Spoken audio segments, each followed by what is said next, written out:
Ito na yung sinasabi nila na buti pa sa libro, may isda. What? Dahil kanina pa ako paikot-ikot dito at pasilip-silip sa mga batong ito, ay wala akong nakikitang lumalangoy na isda. Oh no! Anong masisilip natin dito? Sabi nga nila, buti pa sa libro talaga. Buti pa sa libro may isda.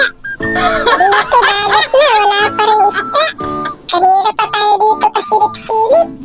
Ang gaganda naman ng bato at ang lalaki. Yun nga lang, ang mga bato dito ay para ng patay. Mga kulay brown na. God. Kawawa na sa mga naglalaso ng mga isda. Yung mga gumagamit ng cyanides. Kawawa ang mga coral. Yung mga kumukuha ng mga live fish. Ginagamitan nila ng mga cyanide kaya pati mga corals nadadamay. Ayan tuloy, wala na tayong masilip na isda. Meron naman dito, nakakatusok. Ayun o, nakakatusok. Mahirap naman ulamin nun at baka matusok pa ang ating gumamit. Diyos ko po, nasa na kayong mga isda kayo? Magpakita naman Kung kayo mo kay tayo doon, Kasili. ano pa yun?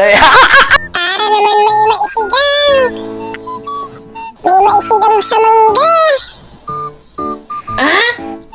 Kita nyo naman yan mga kasilip, medyo malabo pa ang dagat.